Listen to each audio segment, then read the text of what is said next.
All right, I've restarted this like 3 times because there's just so much that I would love to say about the civil rights topic, as well as World War II, and trying to be mindful of time and everything else. But civil rights is a huge topic. You can see here I've juxtaposed both older pictures, different races, different issues, um, with newer issues, newer pictures, just to try to get us to understand that really, unlike maybe some of these wars that we've studied, civil rights is absolutely an ongoing issue in the United States and around the world. And that's one of the reasons why it's exciting and why I wish we could be together to talk about it, but it's still going to be some real rich dialogue as we go. So if you are looking at this, you've already found the folder. You've seen that these notes are just an optional way for you to follow along with me, but the assignment part is the part that you'll be graded on, and you can see that students can change and review your answers before submitting an attempt, and this is what it says just right on that Schoology assignment. If you haven't clicked submit, you can always go back and do that, because I know some students just have a little bit of time, 15, 20-minute chunks. If you don't get done with the assignment in one sitting, that's okay.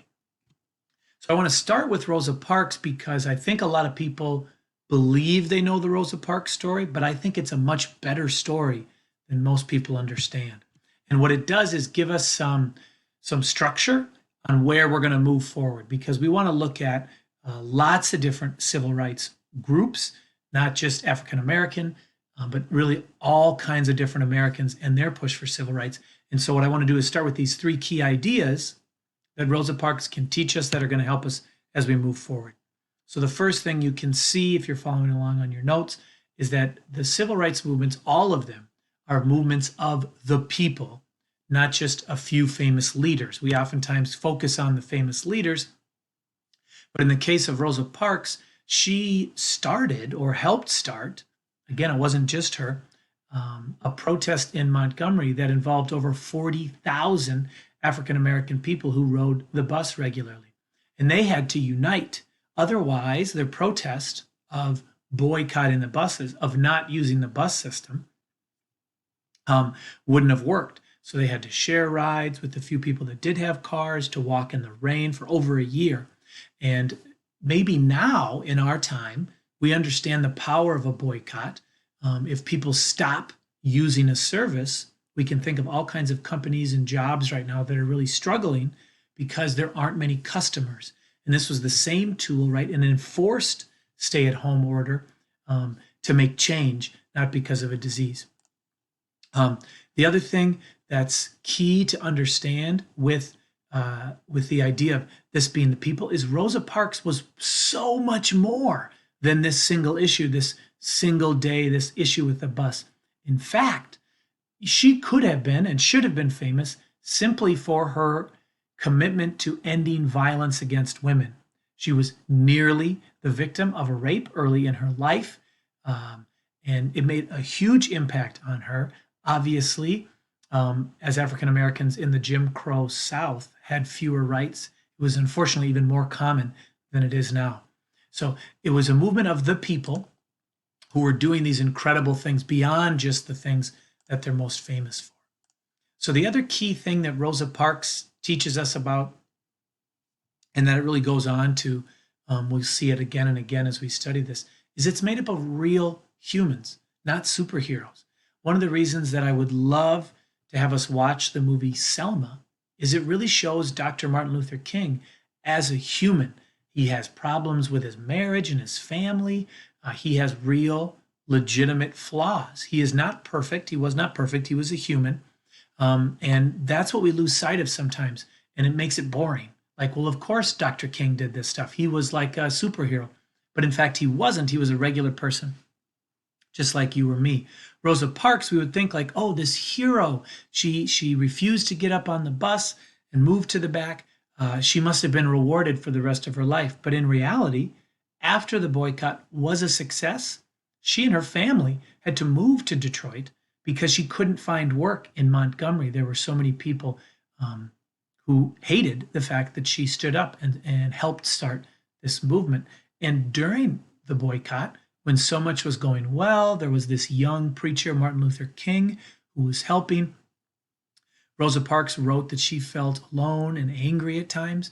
So this movement becomes much more interesting, I think, when we realize that they're like you and I, that there are days that they didn't want to do the work, that there were days that they were frustrated and angry, because we've felt that, whether it's for a workout or for a practice with a play, or whether it's getting up during distance learning to do work. We are sharing these feelings with these amazing activists.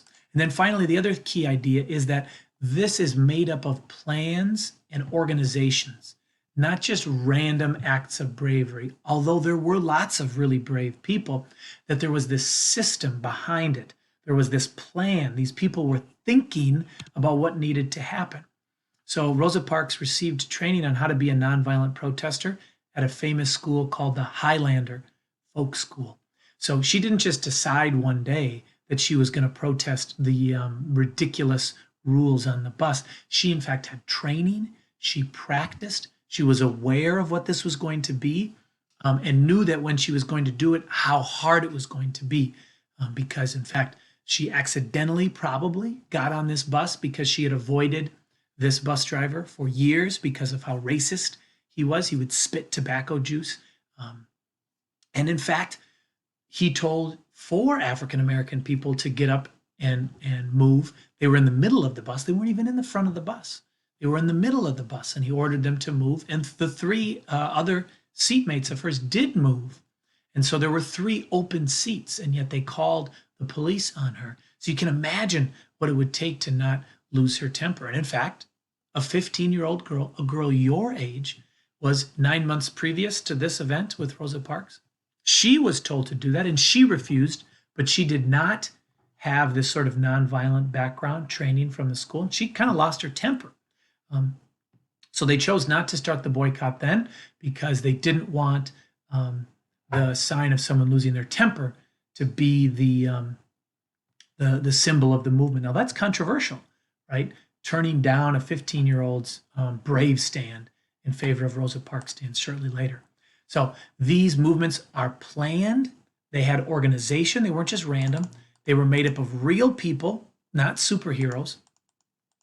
And it was not just Martin Luther King playing chess with these great ideas. It was really a movement of the people.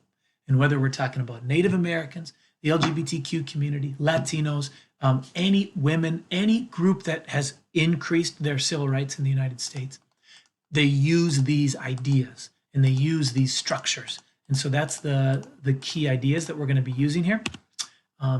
Now you have the answers to some of those assignment questions, but I'm also asking that you read 3 pages, right? 907, 908, and 909. And between these notes and the information in the textbook, you should be able to go into this civil rights intro assignment and answer those questions. You'll notice that you do have 2 attempts if you totally misunderstand a question or you need to rewatch the video. Want this to be information gathering and maybe review some of it rather than testing you, so to speak. So this is the intro information. Hopefully you can tell that I love this stuff. I think it's fascinating. And then also want you to see how these stories that you may be familiar with, but maybe there's more to it than you thought.